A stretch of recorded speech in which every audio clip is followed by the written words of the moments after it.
Jaggareddy G Jaggareddy G ఇక మన టీంలో కూడా చాలా మంది ఈయనకు ఫ్యాన్స్ ఉన్నారు. ఫైర్ బ్రాండ్ అనేటువంటిది. ఫైర్ బ్రాండ్ అంటే ఓపెన్ మైండ్ తో మాట్లాడతాడు. అది ఎట్లా ఎక్కడున్నా ఏది అనాలనుకుంటే అనేస్తాడు. కాకపోతే దిల్దార్ మనిషి అంట ఈయన. నరానికి ఏమంటారు, చేతికి నరం లేదు, అట్లాంటిది జేబులో ఎంత ఉంటే అంత తీసిస్తాడు అన్నటువంటిది కూడా పేరు ఉంటది. సరే, బీజేపీ నుంచి రాజకీయ ప్రస్థానం అయితే స్టార్ట్ చేసిండు. తర్వాత 2004లో బీఆర్ఎస్ నుంచి ఎమ్మెల్యే గెలిచిండు. 2009లో ఎమ్మెల్యేగా కాంగ్రెస్ లో జాయిన్ అయ్యిండు. తర్వాత 2012-14లో ప్రభుత్వ విప్గా కూడా ఉండే.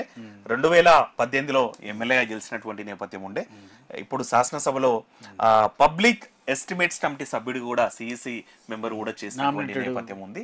ఇప్పుడు వర్కింగ్ ప్రెసిడెంట్ కూడా, పార్టీ వర్కింగ్ ప్రెసిడెంట్ కూడా సర్వ్ చేస్తున్నటువంటి నేపథ్యం ఉంది.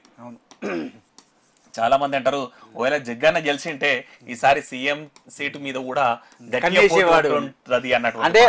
ఆ రోజు ఉన్న అడావుళ్ళు జగ్గన్న కూడా ఉండేవాడు అని.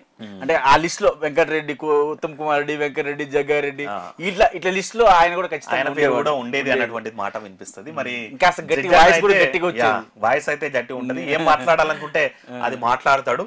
అయితే కొన్నిసార్లు మీడియాకు వాళ్ళకి కొంచెం అంటిముట్టను, అంటే ప్రాపర్ గా రీచ్ కమ్యూనికేషన్ చేయలేము అన్నటువంటి మాట ఉంటది. బట్ వ్యక్తిగతంగా మనిషి పరంగా అయితే ఫైర్ బ్రాండ్ అని చెప్తారు కదా, ఈ ఫైర్ బ్రాండ్. మరి జగ్గన్న కూడా కంపల్సరీ పీసీసీ నాకు కావాలన్నటువంటిది అయితే చేస్తున్నారు అన్నటువంటి మాట అయితే గతంలో నుంచి వినిపిస్తుంది. ఈవెన్ గెలిచింటే సీఎం సీట్ మీద కూడా గట్టిగా కన్ను ఉంటది అన్నటువంటి నేపథ్యం ఉంటుండే. మరి నిజంగా జగ్గన్నకి ఇస్తారా? ఎందుకంటే ఆల్రెడీ ఓసీ అనేట ఆయన సీఎం సీటు మీద ఉన్నాడు కాబట్టి మరి పిసిసి ప్రెసిడెంట్ ఓసీకి ఇస్తారా అన్నటువంటిది అయితే చూడాల్సినటువంటి అవసరం ఉంది. మరి ఆ ఈక్వేషన్స్ లో మరి ఫిట్ అవుతాడా, అన్ఫిట్ అవుతాడా, లేదంటే మిగిలిన సామాజిక వర్గాలు దీన్ని కోరుకుంటాయనేటువంటిది అయితే చూడాల్సిన పరిస్థితి అయితే